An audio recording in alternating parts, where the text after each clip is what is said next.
So మొత్తం వీళ్ళందరినీ కూడా మీరే నడిపించారని ఒక వార్త అయితే వైరల్ అవుతుంది. ప్రశాంత్ విషయంలో ఏదైతే జరిగిందో నేను పిచ్చి మాట్లాడమ్మా, అవన్నీ ఏం లేదు, అవన్నీ ఊరికే కల్పించుకొని మాట్లాడే కానీ బోలే తను వాలంటరీగా చేశాడు.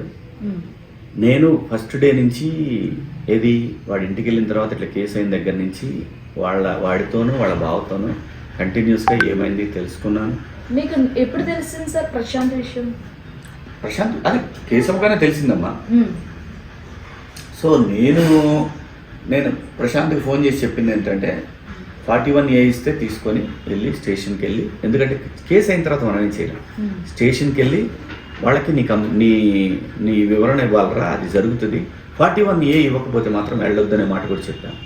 ఎందుకంటే నువ్వు రా పోలీస్ స్టేషన్ కంటే అది మన రైట్, నోటీస్ తీసుకోవాలి, తీసుకొని వెళ్ళాలి పోలీస్ స్టేషన్కి. దాని తర్వాత ప్రశాంత్తో మాట్లాడిన తర్వాత పోలీసులు తీసుకెళ్ళిన తర్వాత బెయిల్కి అప్పీల్ చేశారు. బెయిల్ ఎక్కడ, ఏ కోర్టుకు వస్తుంది, మేడం గారు ఎవరు, ఇవన్నీ కూడా కంటిన్యూస్గా మాట్లాడుతూనే ఉన్నాం. దాని తర్వాత ఈ కేసులో బెయిల్ వస్తుందనే విషయం కూడా తెలుసు. బెయిల్ రానంత సెక్షన్లు ఏం లేవు, దాంట్లో ఒక్క సెక్షన్ మాత్రమే బెయిల్ రాని సెక్షన్ ఉంది, కానీ దాన్ని పట్టించుకోరు. ఎందుకంటే డైరెక్ట్ ఇన్వాల్వ్మెంట్ లేనప్పుడు బెయిల్ అనేది 100% వస్తుంది. నాకు తెలుసు కాబట్టి నేను కంగారు పడలేదు. వీళ్ళకి ఏంటంటే కొత్త కాబట్టి దాని మీద అంత అనుభవం లేదు కాబట్టి టెన్షన్ పడ్డమాట వాస్తవం.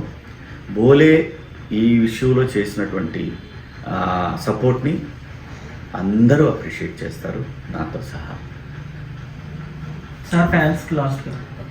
ఓకే అన్న, మరి మీకు సపోర్ట్ చెయ్యని ఫ్యాన్స్కి ఏం చెప్తారు? ఒకటే, నేను ఎప్పుడు నాలానే ఉన్నాను, నేను అప్పుడు అలానే, ఇప్పుడు ఇలానే, భవిష్యత్తులో కూడా ఇలాగే ఉంటాను. కానీ మీరు చేసిన సపోర్ట్, ఈ బిగ్ బాస్ షోకి వెళ్ళిన తర్వాత మీరు చేసిన సపోర్ట్ ఆ జన్మాంతం రుణపడి ఉంటాను. మిమ్మల్ని ఎక్కడా కూడా నా మీద నమ్మకం పెట్టుకుని మిమ్మల్ని ఎక్కడా కూడా డౌన్ కానివ్వను. మీ సపోర్ట్ని ఇలాగే కంటిన్యూ చేస్తే ఇంకా చాలా చాలా చాలా చాలా చేస్తాను, నాకు తెలుసు నేను ఏమేం చేయగలను. అలాగే శివాజీని చాలామంది రకరకాలుగా ఇక దీని తర్వాత శివాజీ పాలిటిక్స్ ఎమ్మెల్యే అవుతాడు, అయ్యా నాకంత పెద్ద కోరికలు లేవు. అలా అనుకుంటే నేను ఈ పాటికే చాలా పెద్ద రేంజ్లో ఉండేవాడిని. పొలిటికల్గా నాకు అలవంటి లేవు. ప్రజల కష్టం వస్తే మాత్రం ప్రజల గొంతుకగా నేను చనిపోయే వరకు నిలబడతా. కానీ నా ప్రొఫెషన్ని మాత్రం ఇకపై వదులుకోను. నా ప్రొఫెషన్ని నేను కంటిన్యూ చేస్తూ ఒక ఆర్టిస్ట్గా మీరు ఇచ్చినటువంటి ఒక అందలం అది ఆర్టిస్ట్ అనేది, దాన్ని ఇంకా వదులుకోను. అలా ఉంటూనే ప్రజల కష్టం వచ్చినప్పుడు ప్రజల గొంతుగా నేను మాట్లాడుతూనే ఉంటాను, ప్రజల వెనకాల నిలబడుతూనే ఉంటాను. ఇదైతే 100% గర్వంగా చెప్పగలను. ప్రజల వల్ల ఈరోజు ఇక్కడ ఉన్నాను, ప్రేక్షకుల వల్లే ఇక్కడ ఉన్నాను.